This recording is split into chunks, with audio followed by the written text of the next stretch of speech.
Bíblian av Viktor. Åpenbaringen 8:4.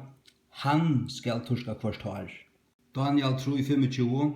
Og hin fjore ser ut som goda sonur. Johannes 3:16. Tu så elskar jeg god heimen at han gav son sin hin ein barna. 4 Timotheus 3:16. Og som øyne kvarma sanna, størst i løndarmal godsøttans, hans var åpenbæra av i holde. Årtusen i 8:22. Me skapte Herren som fyrsta verk sutt i forun, åren han skapte neka anna.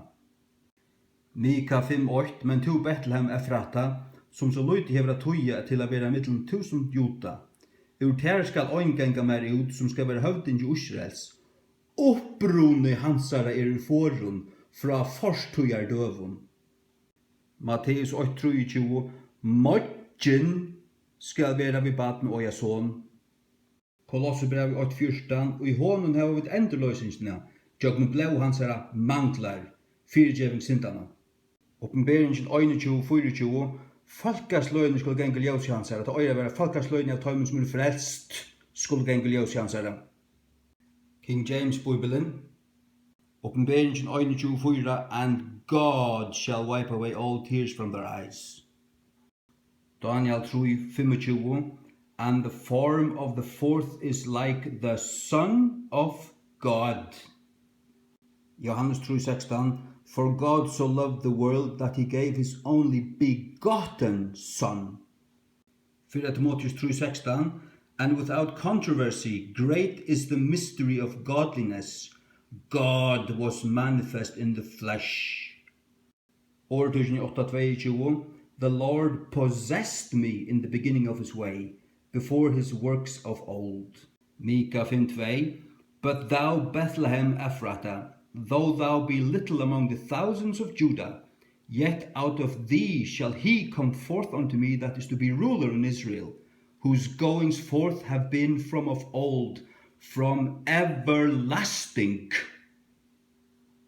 Mattheus 8:23. Behold, a virgin shall be with child and shall bring forth a son. Kolossebrev 8:14. In whom we have redemption through his blood, even the forgiveness of sins. Åpenbaringen 21:24. And the nations of them which are saved shall walk in the light of it.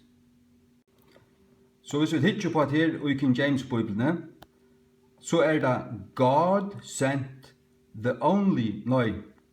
sent the Son of God, his only begotten Son, who is God manifest in the flesh, whom he possessed in the beginning of his way, before his works of old, whose goings forth have been from of old, from everlasting, born of a virgin, in whom we have redemption through his blood, even the forgiveness of sins, that the nations of them that are saved shall walk in the light of it. Hatte King James, skriftstunden standa her til suyna. Victor Danielsen, hette faktisk akkurat lukka ut av Bibel. Han sendte goda son, sun øynborna son, parentes, og en maur ber, og en fægir gitur, hvordan kan god være mamma Jesu, han som var åpenbæra over holde, som Herren skapte som sitt fyrsta verk og i forun, og han skapte nekka anna. Opprunnet til opphav til byrjan hansar i forun fra forstøyar døvun.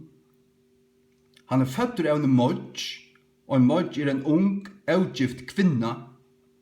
Og i hånden har vi et endurløysingsna fyrirgeving syndana. Jøgnun blau hansara manglar. Fyrir falkasløyene skulle gengu i ljós i hansara. Tei frelstu manglar. Fyrir tekka saman og i åpenberingen 21:4 stender God, og tja Victor stender han. Og i Daniel 3:25 stender the Son of God til Jesus, og i tja Victor stender goda sonur, hver sjøren til. Johannes 3:16, her stender his only begotten son. Tjadal og Victor stender sun ein borna son, og en maur ber og en fægir gitur. Jeg gæt min son, jeg vil ikke bor i han. Who is God manifested in flesh? God manifested in flesh, her stendur han, ber han, tar brøyta god til han. Og til teker goddamløykan fra Jesu. Til her stendur, great is the mystery of godliness, God was manifested in the flesh. Så til sier, ta Jesus kom god, men brøyta du god til han, så sier du ikke til at Jesus god, her stjeler du hans goddamløyka fra honom. Whom he possessed in the beginning of his way, her stod tja Victor, som han skapte. Her sier det til at Jesus skaptor i åretøkken 8. Og åretøkken 8 som öllum kunnut ein kapittel om Jesus, alle som han Whose goings forth have been from of old, from everlasting. Goings forth til ta man fyrir sted, utgangter, ta man fyrir ut at byrja gjerra nekka. Men her sier det opphav fra forrun, fra forstøyar døven, til så sier det at Jesus er et opphav, som fra forstøyar døven. King James sier at Jesus fra evenløgene, og i Mika 5:2. Og i Matteus 8:23 stender King James at han født av en jomfru. Dal og Victor sier at han født av en modj, og en modj en ung, avgift kvinna, ikke endelig en jomfru. Der stjæla for hans jomfruføying. In whom we have the redemption through his blood, even the forgiveness of sins, through his blood manglar, that the nations of them that are saved shall walk in the light of it. That are saved manglar utikara Bíbliuna. Føreska King James. God sendte son Guds, son ein gittna son, ikke einborna, ein gittna, som god given til kjennare kjøtnon, ikke han given til kjennare kjøtnon, kvann han åtte ikke skapte, og i byrjan av vegisunnen, undan verskunsunne forun, kvars færingar fram, ikke opphav, hava veri ur forun fra avutverande, ikke ur forstøyar døven, nei, fra avutverande, fra avutverande døven vi ur norden. Fødder av en jomfru, ikke ungar modj, nei, han var jomfru Maria.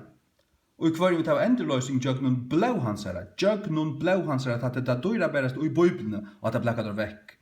Enda fyrirgjøringen av syndun. Tjaunar av tøymon som frelst, skulle gengel ljós hansara, til det som frelst, som kommer til himmels, og til takka der borstur. Ja, men Sjúrður, du høyrer jo fra god. Hva skal du genga så høgt opp i Bíbliuna til? Det akkurat det. Jeg høyrer fra god, og han sier ved meg at jeg skulle tøya King James.